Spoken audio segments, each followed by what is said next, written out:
શું કરે છે આ? ચલ ઉતાવળ કર. આજે આપણું રિઝલ્ટ છે. આજે પરિણામ છે? હા. ખબર નથી તને? ના રે. હું તને બોલાવવા આવ્યો તો યાર. અરે હા, આજે તો આપણું પરિણામ છે. ચલ તું અહીંયા ઉપર હું બેગ લઈને આવ. લે. ચલ ચલ ફટાફટ. પૈસા જલ્દીથી જવાનું છે.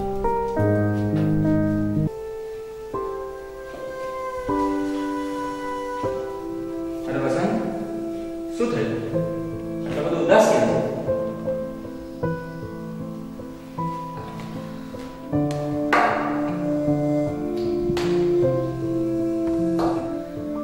ઉદાસ ના થઈશ. આવતી સાલે ફરી મહેનત કરજે અને સારા ટકા લાવવાના. અરે હું નાપાસ થયો. અરે મારા ઘરે જાણ થશે તો મારા મમ્મી પપ્પા જીવતે જીવ મરી જશે. પછી હું શું કરું? ચિંતા ના કર, તું એમની સાથે વાત તો કર, એ પણ સમજશે. ના, હવે નથી જવું મારે. એ લોકો મને લડશે. તું ઘરે તો જા, એમની સાથે શાંતિથી વાત કર, બેસીને. મને લાગે છે એ લોકો સમજશે. અરે નહીં સમજે. એ લોકોને જો ખબર પડશે કે હું નપાસ થયો છું તો એ જીવતે જીવ મરી જશે. જાણે આમ ભાગે એવું થશે. મારે નથી જવું હવે. આજે દીકરાનું રિઝલ્ટ છે અને તમે પેપર વાંચો છો? અરે ભાઈ, મને ખબર છે આજે મારા દીકરાનું રિઝલ્ટ છે. એ રિઝલ્ટ લેવા ગયો છે. હમણાં થોડીક વારમાં એ આવતો જ હશે. જો આવી ગયો. અરે બેટા વસંત, અરે બેટા વસંત, કેટલા ટકા આવ્યા? જોજો ને, મારો દીકરો સારા જ માર્ક્સે પાસ થયો હશે.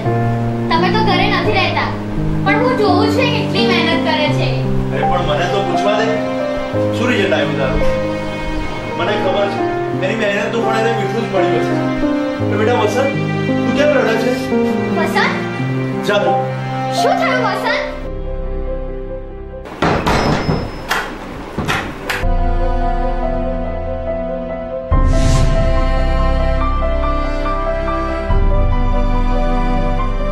અરે વસંત, શું થયું એ તો કે?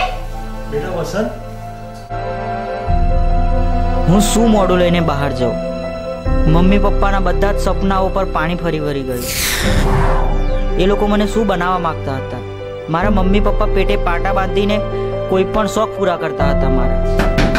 વસંત, બેટા દરવાજો ખોલ. પોતે ભૂખ્યા રહીને મને જમાડતા હતા. મને બધી જ સુખ સુવિધા આપી અને મેં શું કર્યું? છેલ્લે તો મળી નિષ્ફળતા જ નહીં. વસંત, દરવાજો ખોલ બેટા. એના કરતાં તો હું મરી જાઉં એ જ સારું.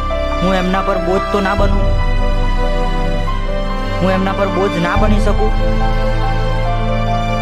મેં એમનો કોઈ પણ ખુશીનું ધ્યાન નથી રાખ્યું. દીકરા, દરવાજો ખોલ. વસંત, બેટા દરવાજો ખોલ. અરે આટલો બધો ઉદાસ કેમ થઈ જાય છે? શું પરિણામ આવ્યું એ તો કે? દીકરા, દરવાજો ખોલ, પછી બધી વાત કરીશું. દીકરા વસંત, બેટા દરવાજો ખોલ. આપણા છોકરાને કુંજાણે શું થઈ ગયું?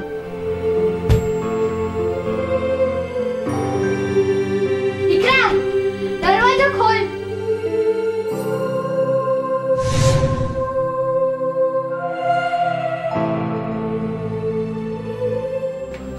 વસંત, દરવાજો ખોલ બેટા.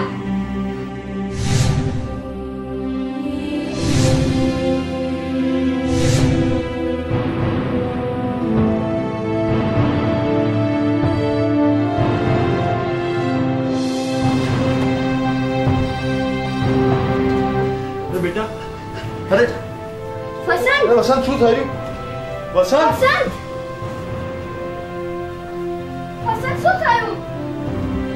વસંત, આ શું કર્યું? અરે કોઈ ડોક્ટરને બોલાવો. વસંત! મારા દીકરાને શું થયું? એમ્બ્યુલન્સ.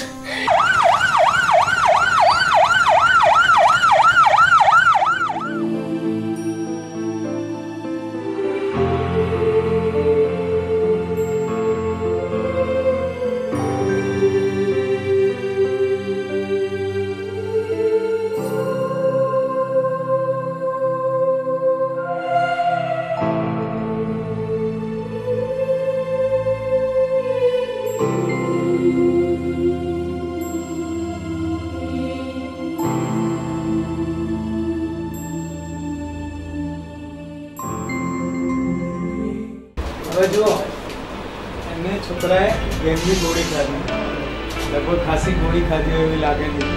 દવા ચાલુ કરી દઉં છું, એમની સારવાર તો હું ચાલુ કરી દઉં છું.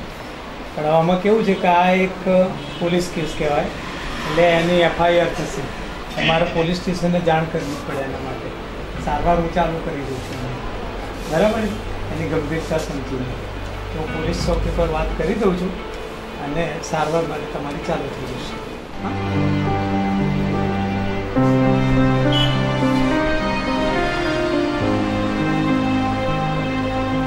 Hello police station. હા, એક પેશન્ટ છોકરો છે, એને કંઈ કોઈ ઘેરની ગોળીઓ ખાધેલી છે. હા, અહીં ક્લિનિક પર લાવ્યા છે, વરદાન ક્લિનિક પર. તો આપને જાણ માટે કરું છું, એમને સારવાર ચાલુ કરી દઈએ છીએ.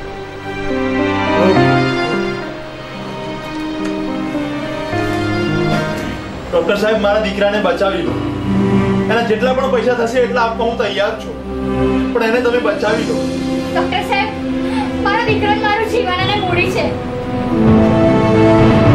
એને બચાવી લો સાહેબ. તમે ચિંતા ના કરો, હું સારવાર ચાલુ કરી દઉં છું એમની. મેં પોલીસ સ્ટેશન એમને જાણ કરી દીધી છે. અમે તમારો ઉપકાર જિંદગી ના ના ના ના ના.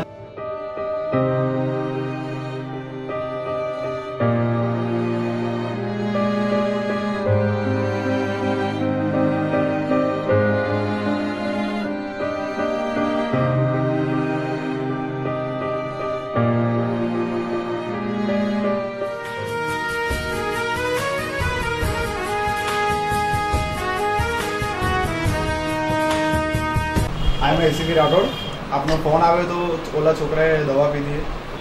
હા, આ પેશન્ટ માટે ફોન આવ્યો હતો.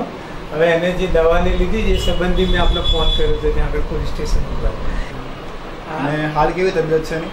અચ્છા, અત્યારે તો સેટલ છે, નોર્મલ છે. હવે એને તમારી જે કાર્યવાહી હોય જોઈ લેજો. ઓકે, એ હોશમાં આવે તો મને ફોન કરજો, એના પછી મારે બયાન લેવું પડશે એને. Thank you.